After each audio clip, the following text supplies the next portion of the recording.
Hello everyone and welcome back to my channel. My name's Rachel and I make videos about quilting and my creative life. Anywhere that you can find me on the web is listed down below, including staying up to date with what I make regularly on Instagram and TikTok. And today I'm coming on to share with you all the things that I've been making recently, because I know I haven't done one of these videos in a little while and I've had quite a few projects on the go at once. So I'm going to break the video down into a couple of different categories. So we'll have the quilts that I've been working on. I've been making a lot of bags. I've just become addicted to making bags. And then I think we'll have a little bit about purchases that I've made and plans, sewing plans. So let's get started. We'll start off with the quilting section. Now, a new and very small cast on that I started last night is this English paper piece, like mandala. You can see the pattern shapes on the back. This is using the large print Tula pink fabrics, and I'll talk about those at the end with purchases and things. Then I've created a mandala pattern. This is actually a pattern that I'll be releasing in my template shop. So I sell just basic EPP shapes and templates. If you have any requests for any shapes that you want to see, just let me know, but this will be releasing soon. Yeah, I think I might turn it into a cushion. I had a lot of fun choosing the fabrics to match the ladybird in the middle. But yeah, I'm thinking it's going to be circular. You can see I've started putting the first circular piece on at the top, so they'll all go around circular. So I'm thinking about putting it on a cushion. And I've also started a new project. I think I've got quite far, but these are 2-inch Liberty hexagons that I've started piecing together. I've done one row and I've started piecing a second row together. It's quite hard to show because it's all sort of... Okay, so this is the row going across the top. Hope you can see that. And then I've started putting another one on the bottom. You can just see there where I need to finish attaching them. So what I wanted to do with this project is essentially use up a lot of scraps. I've just finished a Liberty machine piecing quilt and I kept all of those scraps aside and I've cut them up into these hexagons, but I have also had to dig into my stash. It's just one of those things where for some reason I think it's too precious to cut up, but when you've spent your money on it and you've got sewing plans, you know, it's a no-brainer, isn't it? So with this, I've just gone with lots of pastels. I'm just picking out my favourite Liberty prints from my boxes and just sewing them together, making sure there's no repeats, fairly close together, no similar colours close together. But yeah, I wanted it to be like scrappy. I didn't want to have to think about a pattern or doing like grandmother's garden flowers. I just thought I just want to have it a wash of beautiful like watercolour effect overall. So hopefully it will look good. I initially thought this would be long enough, but no, I'm going to put another one hexagon on it. I think I don't want it to be a huge quilt because I don't want to use up all the precious Liberty. So yeah, I don't want it to be huge, but I want it to be big enough to actually be functional, maybe for just a throw on the sofa. So I've been working away on that this week. I've got 2 flowers just there on my design wall just opposite, but it's in the naughty corner at the moment because while I was watching the sewing bee this week, I sewn it wrong twice. So I thought, no, you're going in the naughty corner and you're not coming out till I'm ready. Another scrappy project that I've been working on is my foundation paper pieced houses. I've completed this whole section. This is the type of section that I'm sewing them together.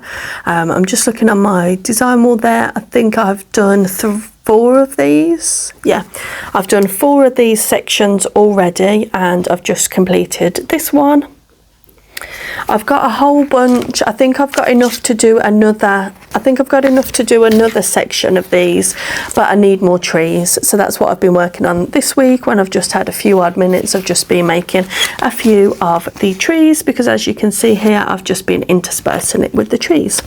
And the other panel that I've been doing, those are all joined together, those pieces. And I've been working on removing the papers from those. but I haven't removed the papers from these.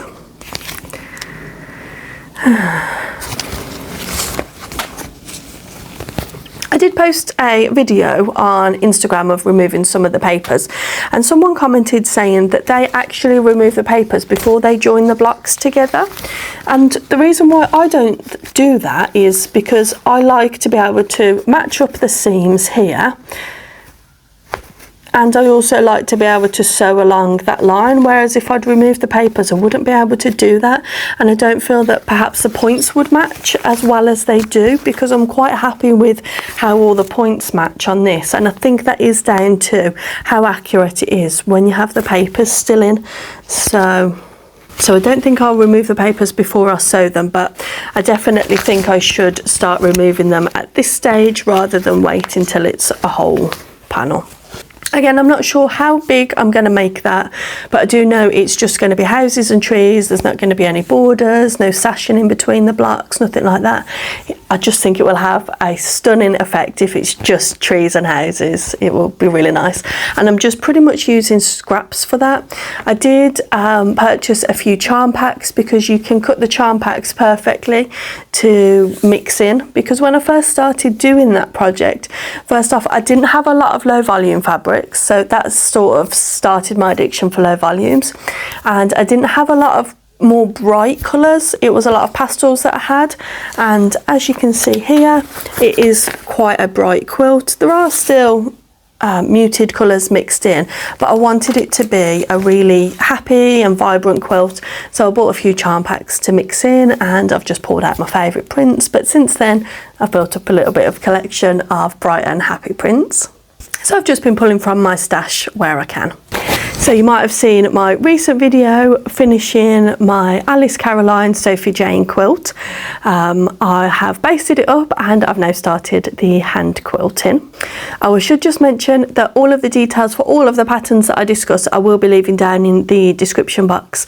So if I forget to mention the name of any of the patterns or anything like that, everything will be listed where you can follow the links and check out the patterns purchase if you want to. So I have now started with the hand quilting. I don't know if you'll be able to see it very well, because I've actually done the hand quilting on the white except in the centre. You might be able to see it here.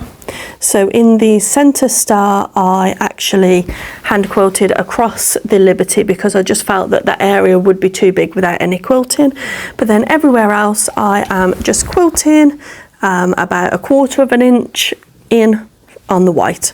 I'll add some close-up shots so that you can see, but the section that I'm on now is these tiny little blocks around the outside of the centre, and then I'll be moving on to quilting the Ohio stars. And again, I think I'm just going to outline around the white in the middle, and then outline around all of the the star. So for the wadding on this quilt, it was called Simply Cotton. It's 100% cotton and it's really nice. And I am also using a Gutterman hand quilting thread. It's got a little bit of a like waxy coating on it, just prevents it from knotting and it gives it a little bit more strength, and I do really enjoy it. It's the second time that I'm using it. It's not a super fine thread, but it's not like the Pearl 8 cottons or anything like that. And I decided to quilt on the white with white, because I didn't want to detract from the pattern. The pattern is already so busy and I didn't want to take away from it by adding stitches. It's actually harder to quilt white on white than it would be with a pattern or a colour, because you can't see where your stitches have been. Therefore, like, how to make it neat, if that makes any sense at all. It's just hard to keep track of how small and straight your stitches are, because I'm not marking it. I can't be bothered to mark it if I'm just going around to the outside, and I am happy with how even and straightish my stitches are, but it's white on white, you can't tell anyway. So I will just mention my temperature quilt. I'm still working on that. So at the moment I'm a month behind, but I've set myself a goal to work on 2 blocks a day. I think that's really achievable, and it will just mean I won't fall further behind, and I will slowly but surely catch up. But I do actually like being behind rather than up to date, because at the first portion of the year I was pretty much up to date, and I'd be looking for the temperatures on the previous day and then just sitting and doing that one. Whereas when I'm behind, I can prep a whole stack. I usually prep about 10 in one go, and then I can just leave them there. I haven't got to get the box out, get my paperwork out to record everything. I can just do it all in one go, and it seems a little bit more efficient. So when I catch up, I won't be catching right up to date. I'll probably stay a week behind throughout the rest of the year. But I haven't pulled that one out to show you, just because it's pretty much the same as it was before. The colours haven't really been changing. We haven't been having a good summer in the UK, which is a shame. We haven't reached the high colours, which I used as pinks. As you know, I'm probably disappointed about that. But I have gone into the yellows, so it's quite nice. At the start of the year, I said I was only going to record the temperatures for my home. But I think now, with what a rubbish year we've had, if I was going abroad, I would carry the temperatures from abroad, just so I use some of the high temperatures. But we're not going anywhere abroad this year, or haven't got anything planned at the moment, so it would just be my home temperatures. So let's move on to the bag making, which I've just become totally addicted to. Now, a couple of videos back, you will have seen me make this pouch, which was included in the Alice Caroline sew along, and the pattern is designed by Zoe Mason, and I finished it. I had, on the video where I did a vlog making it, I had to stop at the zip construction because I wasn't quite sure on the zip construction and I didn't want to get it wrong. I still had to fudge it a little bit. I didn't manage to conceal the zip inside. There was a step of instructions, which is what was confusing me, of concealing the raw edge of the zip, but I didn't manage to do that. This little raw edge here was supposed to go over and cover it, but I don't think I had the fabric wide enough, so I've just cut it with pinking shears, and I'm just going to leave it like that. The project does have bias binding on the inside, but as you can see, I haven't stitched it down yet. I will do, because I am very keen to use this little pouch. I think it's really handy. I have a little wooden tray next to my armchair where I keep all of my notions in, and it kind of overflows and it looks a little bit messy, so I'm thinking I'm just going to put everything into here, and that'll just look really cute. And then the advantage of it is I can just grab this and go. You know, if I want to take my sewing out, I can just grab everything that would be in the wooden tray, which is what I need, rather than sorting it out and putting it into something smaller. I can just take this and it'll just look prettier on the side. So I'm really happy with it. It was the first time that I had done piping, so again I was quite pleased with that. I had to redo around the edge quite a few times to make the piping a little bit neater, and at the time I didn't notice this misalignment. If you watch the video, I had some trouble with the size of my fussy cut pieces for the middle. I think that was really too big for what the pattern called for, so this ended up being too high. I should have brought it down, but at the time I was too focused on, oh no, I've got these that match here and this doesn't match, and I didn't even notice that. I was going to put a bow over it, covering it with this blue lace, but the general consensus on my Instagram was that it will just get caught on everything and it's just drawing your attention to it more. So I'm quite pleased with this, and I really like how the zip actually turned out. It's just got that really nice binding covering it. The front is very sturdy because I used Hexiform in the clamshells, and everything else is a little bit squishy, which ordinarily would be fine, but because of what I want to use it for, I'm going to cut a piece of plastic template the size of the base and just put it inside so that the bottom will be nice and secure, because I don't want the bottom to fall down like that. I want it to stay nice and sturdy. So yeah, I'm just going to reinforce it with a little bit of plastic template, and there's pockets on the inside, but no me, I'm just going to throw everything in. I did also make a Boxy Pouch, which was actually a test pattern. I'm not sure on the release date, but again, I'll put the details down in the description box. But I have since gifted the pouch, so I'll insert a picture over the top.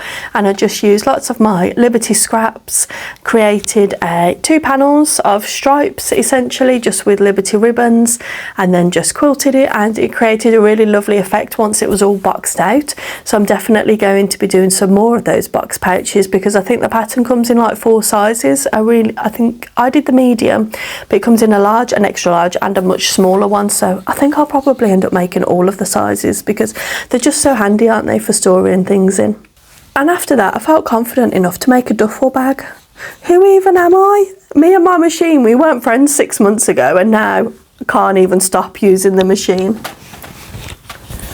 So let me just, I haven't got anything in the bag, so it is a bit soft. How cool is that? I just love how vibrant and colourful it is.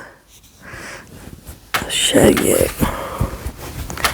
And the zip, I am so pleased with how the zip went in. I've done a few things with zips and they've been wavy. I don't know why it does that, but all the zips that I've done recently have been perfectly smooth, and oh, I just love it. Let me show you the inside as well, because the inside, again, the binding isn't sewn down. It's there, it's in place, it's ready, but I haven't hand stitched it down. And inside is just these glorious ladybug fabric. And again, this is using the large scale Tula Pink extra wide backing fabric. So I think that's brilliant. The pattern instructions do include for a plain bag, but also for a patchwork bag. And this is a pattern by Knot and Thread. And if you search for patchwork duffel bag on Instagram, there is so many inspiration photos. So I'm definitely going to be making one of these again. I think the next one I'll make with the soft and stable foam wadding.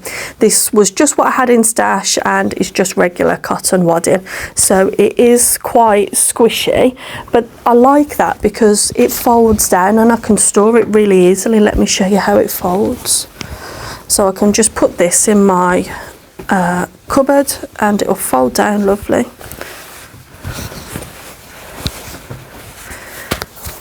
So that's how it folds down. So I do really like it from that point. Yeah, I've just had it out at the moment just so I can just adore the fabric. See, I told you I've gotten into lots of bright and cheery fabrics this summer. It must be the summer bringing it out in me. Yeah, so if you search for that hashtag on Instagram, there is so much inspiration, and I'm definitely going to make it again. If I make it again, I'll put a pocket here on the outside, and the handles will obviously cover the raw edge and it'll be zipped at the top. I'll definitely do that. I also saw some people, instead of doing a pocket, they have a sleeve there so that you can put it over your suitcase and it makes a good carry-on bag. And then also I've seen some people put mesh on the inside of this panel inside, so that again you've got a pocket like this on the inside, but it's made out of mesh. So I'll do that as well, I think. And with that, I just did like wavy line quilting. On a previous quilt, I've used the preset on my machine to do the wavy lines, but you can't actually alter the stitch length. So I wanted to alter the stitch length manually and have a go at making it wavy myself. I can't tell if the actual fabric has like puckered or that's just the texture from the quilting. I can't tell, but either way, I'm not mad about the texture of the bag. I do really like it, but it could be because that fabric is a cotton sateen rather than just cotton, so it does have a little bit of a softer drape. That might be the reason why. And then from there, I had to scale the pattern down and make a mini duffel bag. How cute and adorable is that? I use the same pattern, so that's the mini duffel bag. I don't know how big the large would be because I think that one's quite big. So the mini duffel bag, and then I scaled it by 75% and rounded to the nearest 1/4 of an inch because some of the measurements was just crazy. So I just rounded to the nearest 1/4 of an inch up or down. And then, yeah, this is how cute it is. It's got functional pockets on the side. There's no binding, there's just raw edges inside, but you can't really get your fingers in to check the raw edges anyway because it's so small. And all I've done is I'm just going to store all of my lip balms in here. And again, this is just going to go on the side next to where I sit, and I'll just smile every time I look at this bag.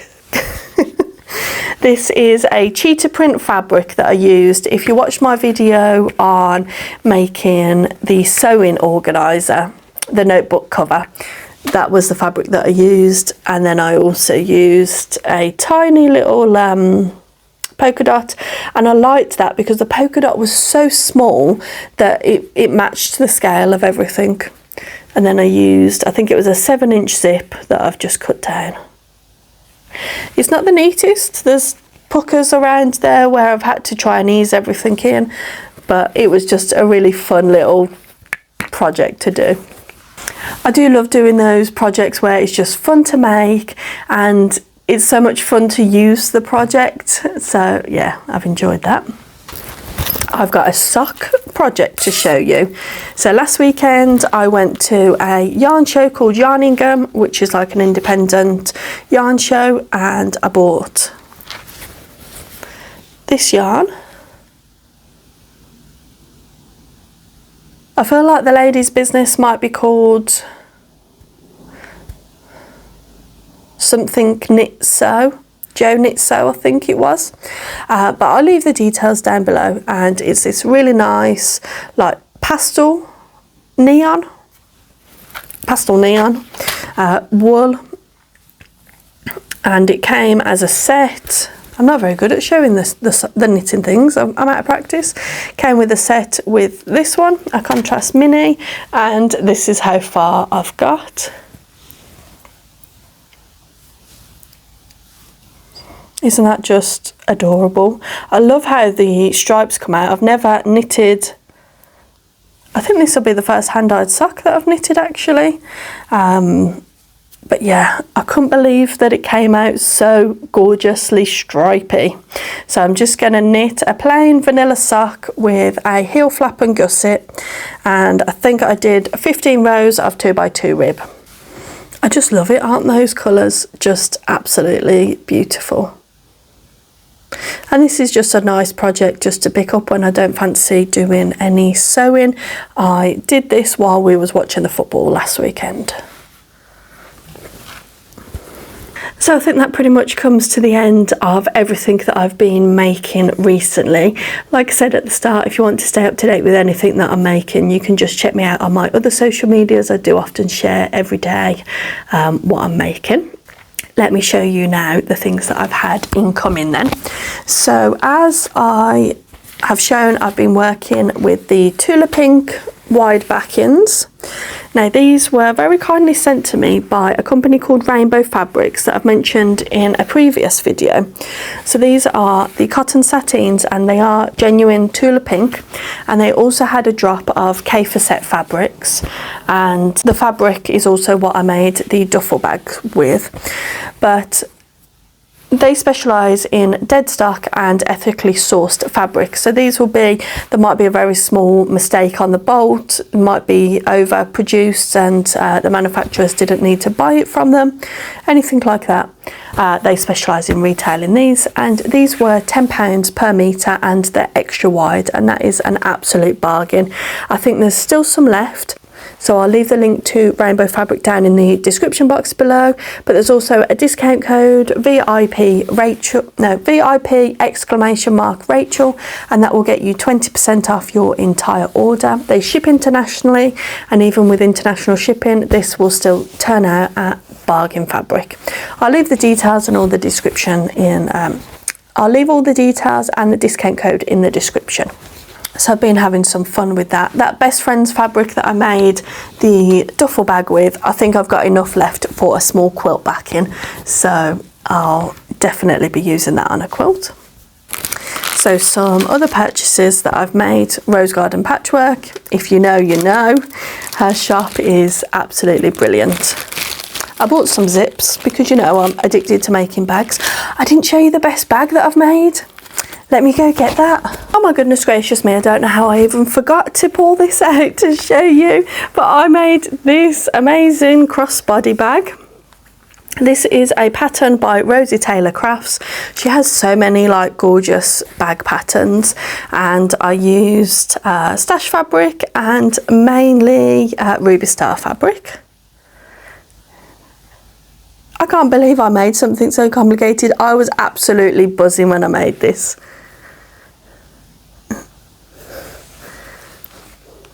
The strap is fully adjustable, but then also patchworked.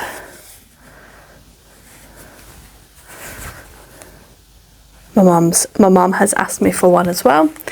The back is just a plain. It has a zipped pocket here, which is lined and quilted on the back, and then it's got a zip that goes all the way around the top. This one, the binding is sewn because I've been using it. So it's got don't even know if you can see. It's got binding and it's quilted. I just love how I had the patience to so densely quilt it. I was really happy with that, because usually I can't be bothered to do the dense quilting, but it does feel really nice, and it just gives it that little bit more extra sturdy feeling. The back is quilted like in lines, and then the front was in a crosshatch grid. I just absolutely love using this. I've got a few other handbag patterns in mind that I would also like to make. But this bag addiction has come from going for a coffee with a quilty friend, and she took a handmade bag with her. Vicky, if you're watching, all of these bags, I'm blaming them on you. And I looked at a bag, I thought, oh, that looks amazing. I need to make something. I need to look like I'm a quilter when I leave the house. So there we go, made that one. Anyway, back to the purchases from Rose Garden Patchwork. So because I've been getting so into bags, I can now appreciate zips. I just used to buy cheap zips on Amazon, just a selection, but I now appreciate a zipper tape with 2 pulls, all this type of thing. And before I've just had the cheap zips. And Rose Garden Patchworks, her zips always sell so fast, so I bought these. They are only 8 inches, so they're not huge ones. They'll probably do for like they'll probably do for making pouches and things. Just love that one. And then I also bought a set of these gingham ones. So we've got pink, yellow, purple, blue and green. And again, what I like about them is they have these circle pulls on them. And with the cheap zips, the pull is so tiny, isn't it? So then you have to try and find like a charm to put on it to make it easier to open. But these ones are just brilliant. And they look really cute. But I guess this will be a learning curve as well, because I might try, and I know you can hand sew zips on so that more of the zip is visible, because I don't want to totally cover the zip, do I, if they look this beautiful? So I'll have to have a play around. So the purchases that I made, I bought a fat quarter of this like retro French, it's upside down, retro French design fabric. I thought that would just be great for fussy cutting out, and yeah, it's just beautiful, isn't it? My partner's doing French on Duolingo, so he was telling me what some of them mean. So yeah, love that. I always like to now pick up these wonderful fat quarters that you'll see on my next one as well. The next one's quite different, just because you've got to get them while you can, because they're quite hard to find fabrics like this. This is what I tell myself. It's quite hard to find fabrics like this. So when I see them, I buy them, even if it's just one fat quarter on its own. Then I've got this one, which is a similar thing in mind. I thought I'll use it for fussy cutting, but obviously there's lots of different images on this one. Very much more of a vintage Beatrix Potter type of vibe, rather than some of them are upside down already. But yeah, that'll just sit in my stash for the perfect project. Thought it would make a nice centre of like a star, or just doing some scrappy patchwork around it. So perfect. Don't have anything in mind. You don't need to for purchasing fabric. And then I also bought this. I didn't realise it was like a canvas. It's a cotton canvas. It's not super thick, but it is thicker than regular quilting cotton. Kind of reminds me of the Campbell soup artwork. I probably have bought more stuff than that since I last made a video, but I'd be running all over the house searching in all my secret hidey places.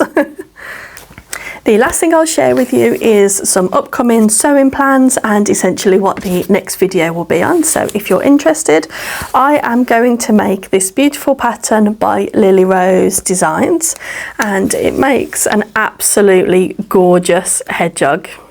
So this was a kit that I bought from the Festival of Quilts, and I want to make this in case she's there again, because I know I'll buy more patterns.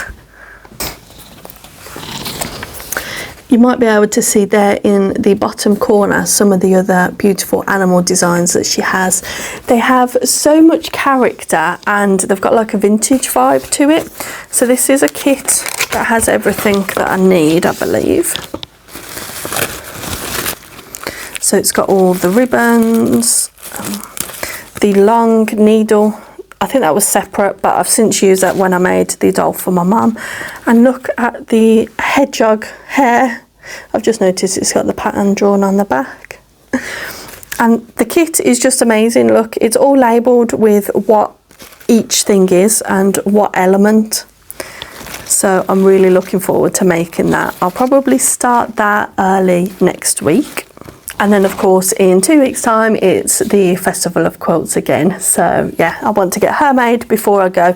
She has been the one thing that I've purchased that I know I want to get to making. You know, when you purchase something and it's in the back of your mind, sometimes you purchase things, put it away and forget about it, don't you? But that one has been on my mind, so I definitely want to try and get that finished before the festival. So do subscribe to the channel if you would be interested in seeing that video. I did receive a comment on a recent video which asked, am I managing to work on my quilts full time now?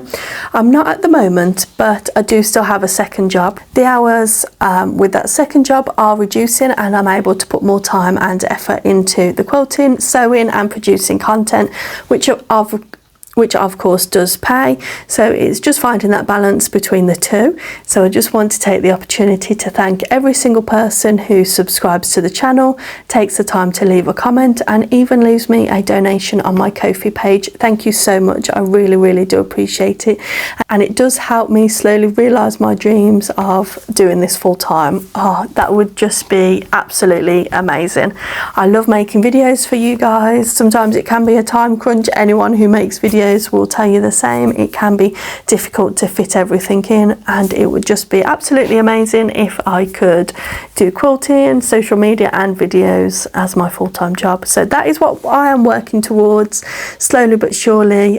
So I just wanted to answer that question. No, not full-time, but I do prioritise making and sewing like a lot of people, because it just provides me with so much enrichment and so much joy.